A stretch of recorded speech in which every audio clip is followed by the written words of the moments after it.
In my seminars the last few years, I have covered what I have found to be those few simple, basic principles that can make major changes in life and lifestyle. One of those subjects that gets the most common is diseases of attitude. And out of that subject, worry and how to kick the worry habit have caused the most questions. So in this brief visit with you, let me give you my best look at worry, how to recognize it and define it and what to do about it. And hopefully these ideas will give you a good chance for confidence over worry. For all, worry might well be killer one, and if it is not the number one physical killer, although doctors tell us warriors die sooner than non-warriors, and we have all heard the expression worry yourself to death, at least it is the number one killer of dreams and achievement of energy and vitality in lifestyle. I know the damage and effect of this killer worry firsthand. I will spare you the details, but over a period of some 3 years, I'll let worry get out of hand. As I've mentioned before, I became a super warrior. I was good at it. The combination of small and big worries about my circumstances, what people thought of me, my finances, my abilities, the future, my progress all led to a complete physical collapse, a stay in the hospital, emotional, mental, and physical exhaustion, and a deep despair I couldn't shake. A sad picture for a young man who should have been well on his way to carving out his share of opportunity. I am happy to tell you that good fortune came my way, and as many of you may be aware, I met a man, Mr. Earl Schoaf, with his ideas and inspiration and the help of a very close friend. I worked my way past the minefields of worry and disaster and out into the clear air of mental sunshine. And if I did it, anybody can do it. I'm not saying it's easy. It took me almost a full year to kick the worry habit. It took practice and much effort, but it was well worth it. Remember, don't ask for the task to be easy.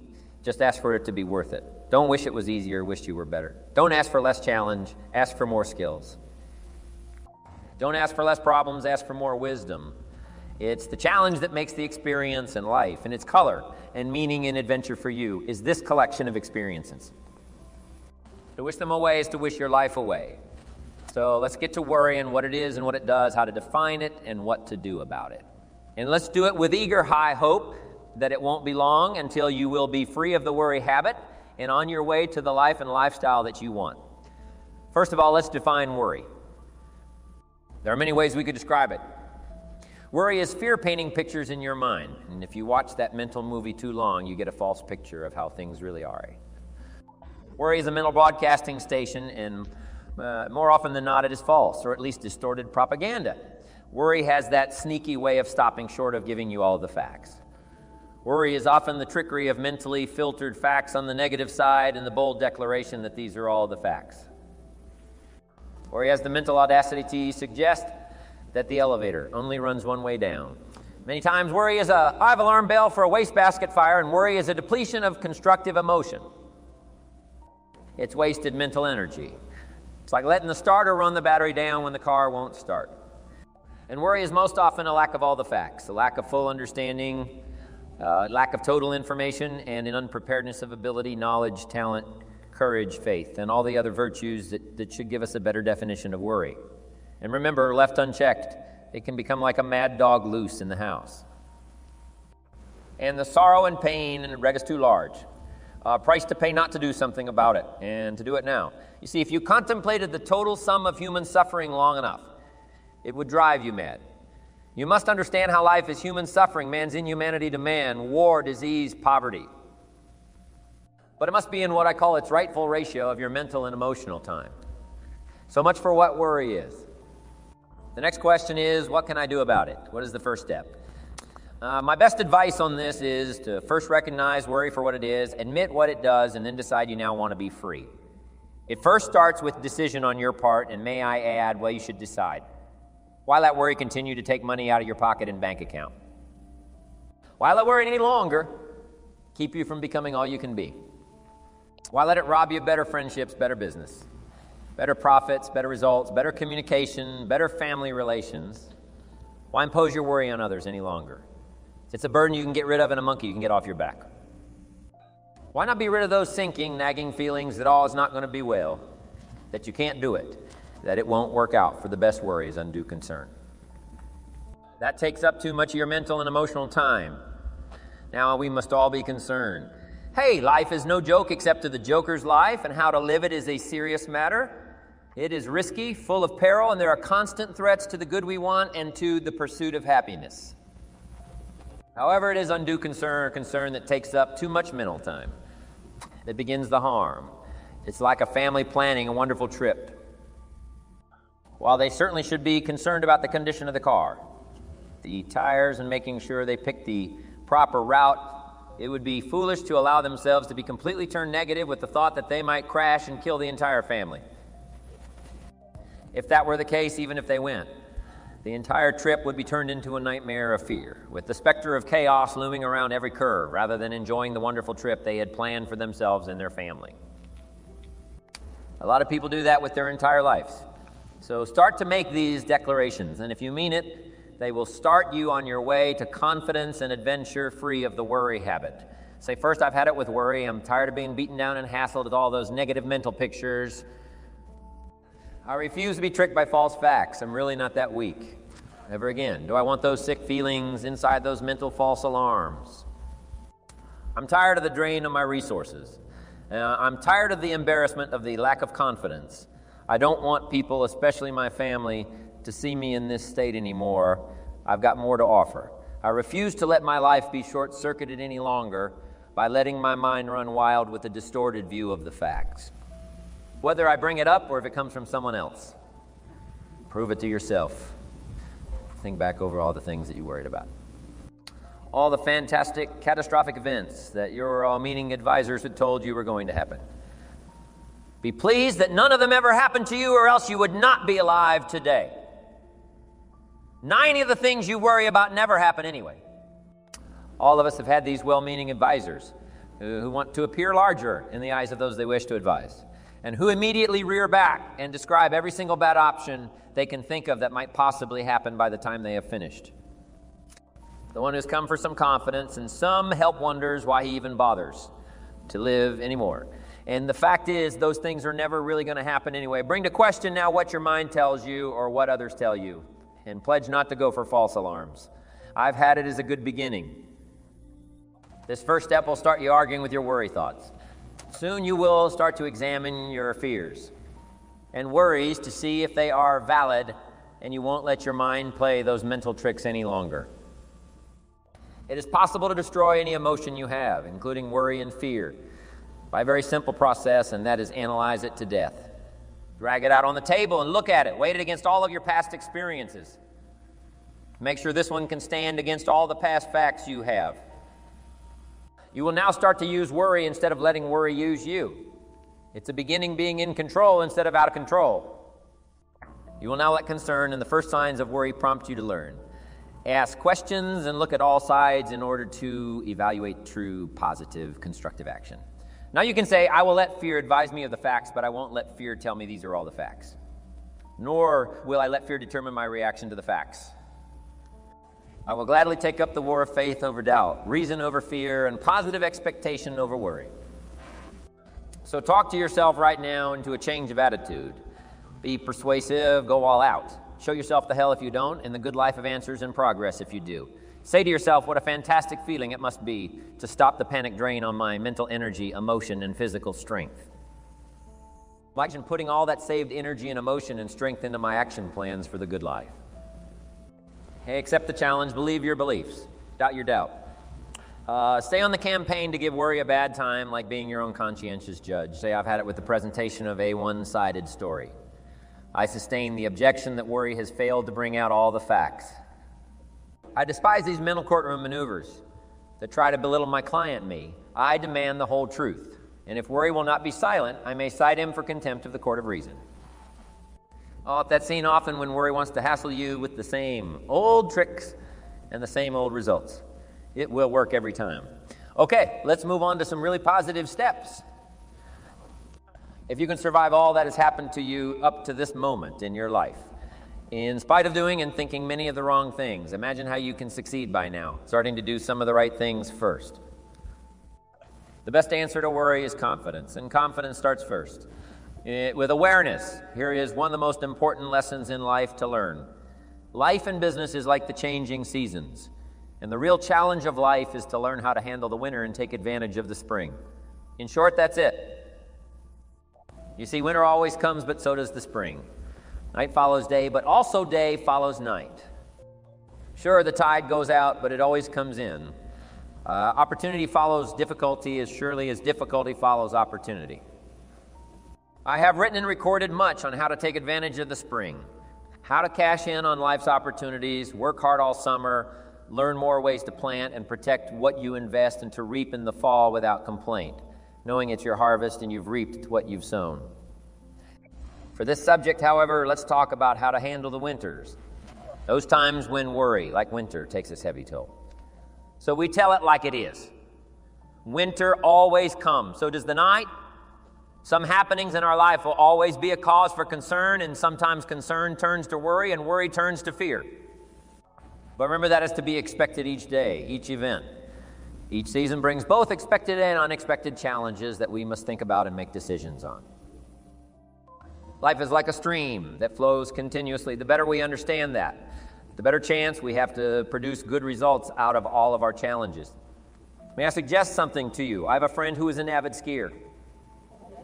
You know something? He can only ski in the wintertime. You can only hunt the elk when the snow falls in the high mountains and drives them down. That's called wintertime. You see, it's all right if it's 12 below, just be prepared for the winter. And here's a good thought. A full, well-developed human being will find a way to take advantage of the winter, not just handle it. The big challenge is to make something out of each opportunity. Now, if winters are always going to occur in our life, shouldn't we benefit from them too? Come the next winter, you could be on the inside looking out, seated by a warm fire, the company of a good friend, and those unique feelings of security in spite of the circumstances or the season. Begin to know now that the night will pass, and as you learn to grow and progress, you will better understand how to handle every night and better live every day. Here's some of the best advice I have on worry first. Don't be afraid to face the facts of life. It is not negative to understand that the winters always come. Don't be faked out. Don't clip the word impossible out of the dictionary. Sure, the Bible says all things are possible, but I don't really understand all that means. My daughters ask me, have you ever tried putting toothpaste back in the tube? Don't say, I don't want to hear the problem. I don't want to see the difficulty. Don't show me the weeds. Don't say anything negative. Only see the positive. That's foolish. There is a thin line between positive thinking and kidding yourself. And remember, there's also a thin line between faith and folly. Here's the key: humans have the unique ability to see it as it is, and they also have the ability to see it better than it is. One is called fact, the other is called faith. Faith you develop, facts you acquire. The facts you acquire are essential. It's like belief. You constantly must find facts to support your belief.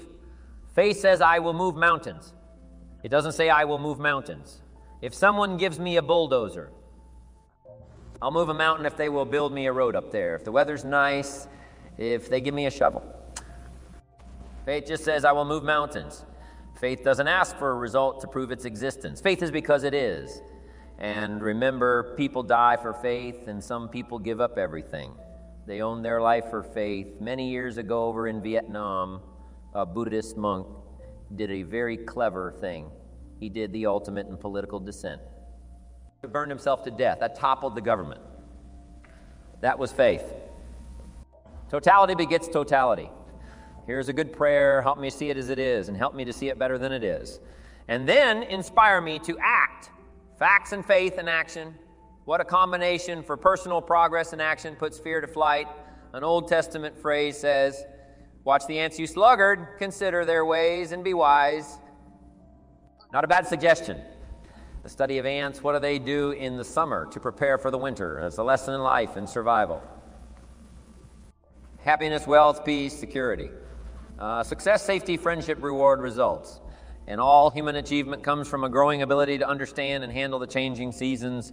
And so we come right back to the theme of our entire enterprise, self-development. Learn to work harder on yourself than anything else. The key to all success in economics or mental health is self-development. It will all change for the better. When you change for the better, it's what you become that really counts. And you are the only variable. A good statement is you can't be all positive. You can't be all confident. You can't be all faith. The confidence and faith and courage and inspiration can dominate worry and fear. Physical and emotional forces are always at work, and something will win and conquer. Make sure you give yourself the best chance to get mental and emotional domination over all of your challenges. And here's one of the master keys to the good life: developing the intelligence and accepting the challenge of putting all of your emotional experience into their rightful ratio. Beginning this progress can bring about the most dramatic changes you see. Disappointment is like winter. It always comes. It is foolish to say don't be disappointed, but you must learn to discipline your disappointment.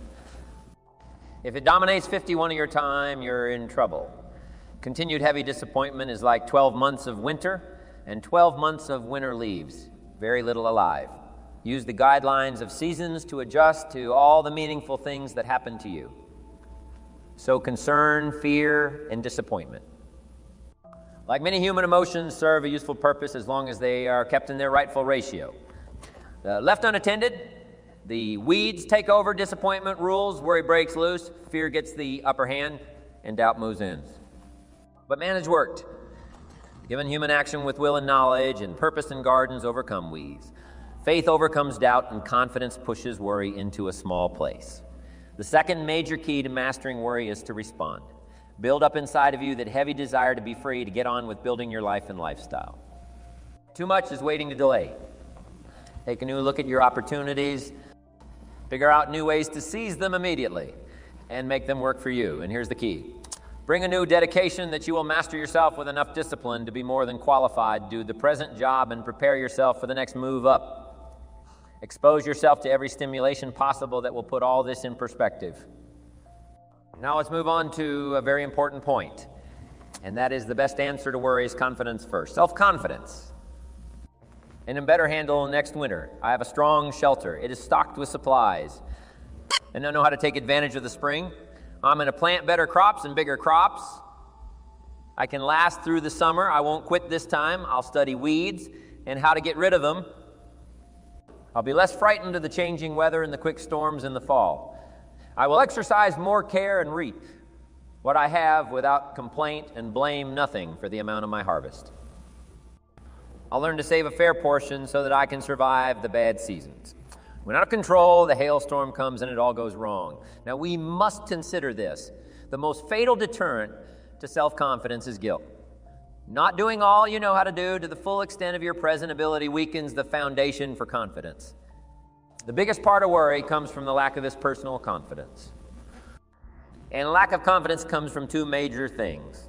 First, no goals or plans, And second, no daily discipline to achieve the inaction to cure or handle small tasks is what starts the guilt process, and that always tends to make you look at what's wrong and expect the worst.